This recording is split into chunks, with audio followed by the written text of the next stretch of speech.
Inilah kenyataan media mengenai permohonan semakan kehakiman Jill Island lawan Menteri Dalam Negeri.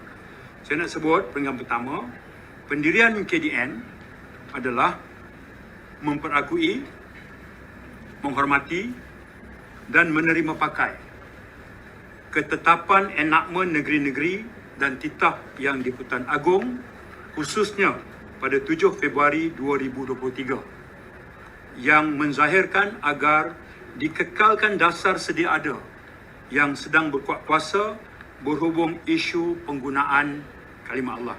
Isu dia, ya. Maknanya KDN, kami hormat, kami akur, kami perakui, kami terima pakai dan kami jadikan panduan dalam proses KDN untuk membuat keputusan. Ya. Baik. Kami juga sandarkan pendirian kami ini kepada titah yang di-Pertuan Agong pada 7 Februari 2023. Baik. Adalah ditegaskan bahawa KDN, kami komited dalam urusan mempertahan dan melindungi kepentingan Islam, orang Melayu dan institusi raja di Malaysia, khususnya dalam isu penggunaan kalimah Allah selaras dengan perkara 11.1 dan perkara 11.4 Perlembagaan Persekutuan yang memperuntukkan setiap individu berhak menganuti dan mengamalkan kebebasan beragama.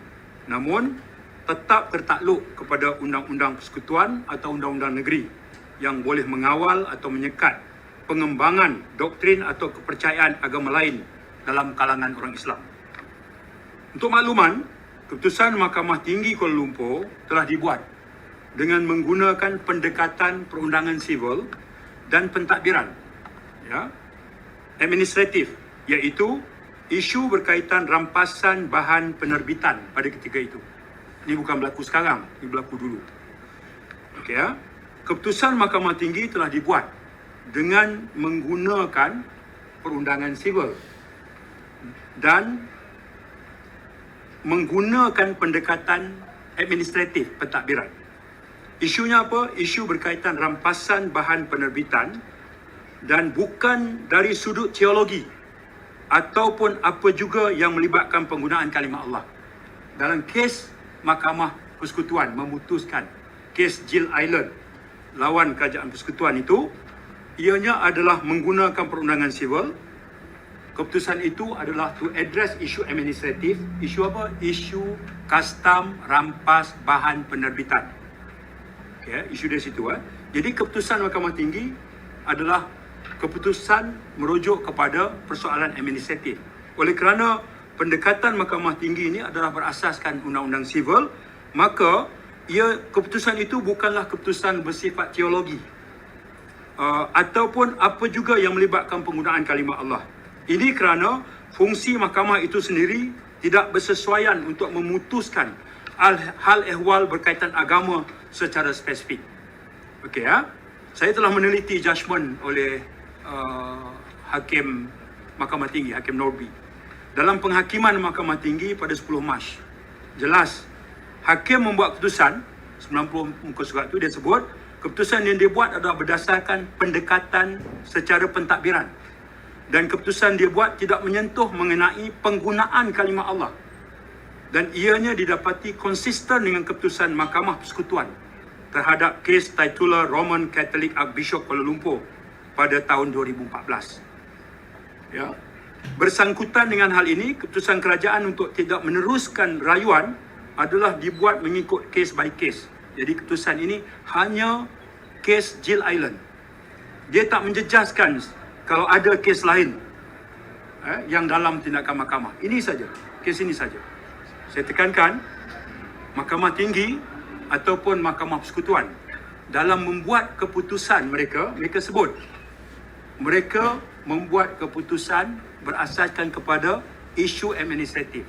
Dalam kes Jill Island, isu administratif adalah bahan penerbitan yang mengandungi perkataan-perkataan itu telah dirampas oleh pihak custom.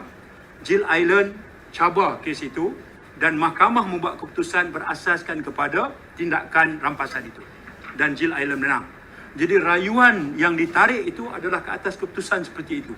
Dia bukan soal keputusan mahkamah soal perkara teologi. Tak ada dalam judgement itu. Ya, baik. Sewaktu proses permohonan rayuan sedang berjalan, KDN juga memperhalusi dengan teliti keputusan Mahkamah Tinggi Kuala Lumpur pada 10 Mac yang mendapati, ini asas judgement dia. Hakim yang memutuskan itu, ini asas dia. Hakim mendapati terdapat percanggahan antara keputusan yang dibuat oleh Jemaah Menteri pada 19 Mei 1986 dengan arahan pentadbiran yang dikeluarkan oleh KDN pada 5 Disember 1986.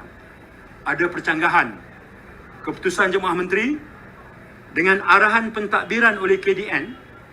Arahan pentadbiran itu berasas kepada Akta Percetakan, Akta Penerbitan dan Mesin Cetak 1984. Keputusan Jemaah Menteri satu, arahan pentadbiran satu. Arahan pentadbiran itulah digunakan pakai oleh badan penguatkuasa, ya, bersandarkan kepada Akta Penerbitan dan Mesin Cetak. Penghakiman oleh Hakim Mahkamah Tinggi mengatakan bahawa asas yang dia memenangkan JIL adalah kerana ada percanggahan di antara keputusan Jemaah Menteri dengan arahan pentadbiran. Bermaksud isu administratif. Dia bukannya soal teologi, kebenaran penggunaan kalimah Allah. Itu bukannya asas keputusan mahkamah.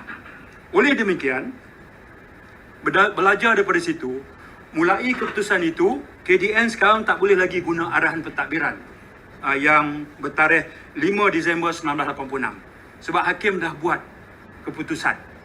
Tak boleh lagi. Maknanya KDN dalam nak melaksanakan Akta Penerbitan Mesin Cetak melalui badan penguatkuasa kami, sekarang kalau kami guna arahan pentadbiran itu, dah tak boleh lagi. Sebab mahkamah dah buat keputusan. Jadi, bertindak atas ini, KDN sekarang mengambil langkah untuk kaji dan mengemaskini satu arahan pentadbiran yang lebih menyeluruh bagi menangani isu penggunaan kalimah Allah, Baitullah, solat dan Kaabah, agar selari dengan kepentingan dan maslahah masyarakat berbilang kaum dan agama di Malaysia, serta menyelia dan mengawal dengan lebih berkesan bahan-bahan penerbitan yang menyalahi peruntukan perundangan yang berkuat kuasa.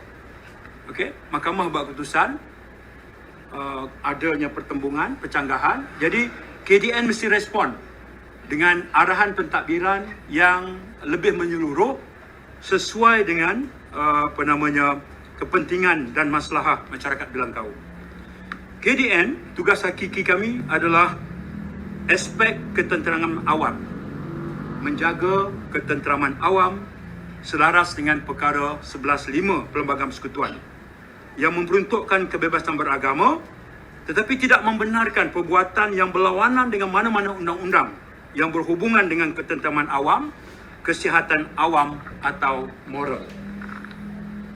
Saya nak ambil kesempatan ini menyatakan komitmen terhadap pencegahan penyebaran unsur-unsur yang memudaratkan ketenteraman awam melalui tindakan penyeliaan dan kawalan terhadap bahan penerbitan yang memudaratkan atau mungkin memudaratkan ketenteraman awam secara berterusan selaras dengan peruntukan di bawah Akta Mesin Cetak yang saya sebut tadi 2012 serta perkara 11 perlembagaan. Sekali lagi saya tegaskan, perkara 11.1 dan perkara 11.4 perlembagaan memperuntukkan setiap individu berhak menganuti dan mengamalkan agama namun masih tertakluk pada Undang-Undang Persekutuan dan Negeri yang boleh mengawal atau menyekat pengembangan doktrin atau kepercayaan agama lain dalam kalangan umat Islam. So, itu kenyataan media saya.